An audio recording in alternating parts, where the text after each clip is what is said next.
बिस्मिल्लाहिर्रहमानिर्रहीम। अस्सलाम वालेकुम व्यूअर्स, मैं हूं हैदर हयात खान और अभी मैं मुस्लिम लीग नवाज के सेनेटर राना मकबूल साहब की नमाज जनाजा अदा करने के बाद वहां से निकला हूं। सबसे पहले तो मेरी दुआ है कि अल्लाह पाक राना साहब को जन्नतुल फिरदौस में आला मकाम अता फरमाए, उनकी मगफिरत फरमाए, उनकी अगली मंजिलें उनके लिए आसान करें और इस दुनिया में उनसे जो गलतियाँ कोताहियाँ हुई हैं उनकी बख्शिश फरमाए, उनको माफ़ फरमाए। हम सब से भी जो गलतियाँ कोताहियाँ होती हैं अल्लाह पाक हमें भी उन सब के लिए माफ़ करे और राना मकबूल साहब के जो अजीज़ व अकारिब हैं उनको सब्र जमील अता करें, आमीन।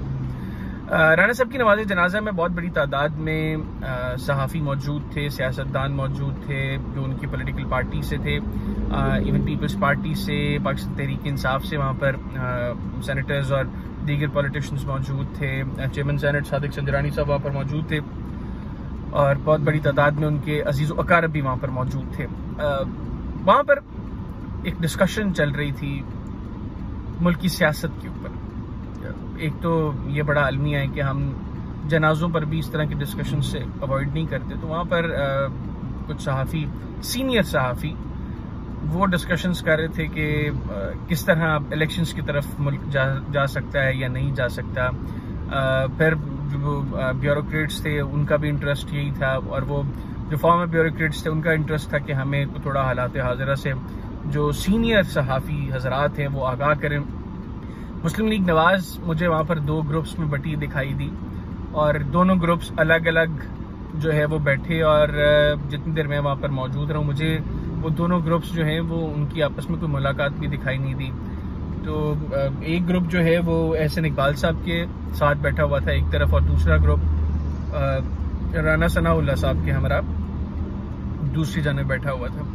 अच्छा, वहाँ पर सवाल हुआ हफीजुल्लाह नियाजी साहब से कि नए सब इलेक्शंस कब होंगे। तो हफीजुल्लाह नियाजी साहब ने एक पहले बड़ी लंबी चौड़ी तमहीद बांधी और उन्होंने बताया किस तरह मुल्क चूंकि इस वक्त इकनॉमिक क्राइसिस का शिकार है और ऐसे में इलेक्शंस का इनेकाद बहुत मुश्किल है।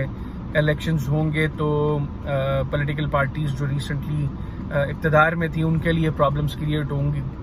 लेकिन ये सारी गुफ्तगू करने के बाद जब उन्होंने ये तमहीद बांध ली तो उन्होंने कहा जी कि देखें चौधरी साहब, एक चौधरी साहब थे फॉर्मर ब्यूरोक्रेट, उन्होंने बेसिकली उनसे सवाल किया तो उन्होंने कहा जी कि चौधरी साहब इलेक्शंस करवाने से पहले ज़रूरी है कि इमरान खान का मक्कू ठप्पा जाए। ये अल्फाज थे हफीजुल्लाह नियाजी साहब के कि इलेक्शंस करवाने से पहले बहुत ज़रूरी है कि इमरान खान साहब का मक्कू ठप्पा जाए। अब वो 6 महीने लग जाए, उसमें साल लग जाए या 2 साल लग जाए, जब तक इमरान खान का मक्कू नहीं ठपा जाएगा तब तक इलेक्शंस नहीं होंगे, क्योंकि इन हालात में इलेक्शंस हुए तो पाकिस्तान तहरीक इंसाफ बहुत मेजॉरिटी के साथ इलेक्शंस जीत सकती है। ये हफीजुल्लाह नियाजी साहब के अल्फाज हैं जो मैं आपको कोट कर रहा हूँ। तो अब नियाजी साहब जो हैं वो बड़े वेल कनेक्टेड और उनके ज़राए जो हैं वो बड़े तगड़े होते हैं। अब अगर नियाजी साहब की बात को हम सही माने तो इसका मतलब है कि इमरान साहब का मक्कू अभी नहीं ठपा गया, खान साहब का मक्कू अभी ठपना बाकी है। दूसरी चीज़, ये जनवरी फरवरी में इलेक्शंस नहीं होने लगे तो पाकिस्तानियों तैयार रहो।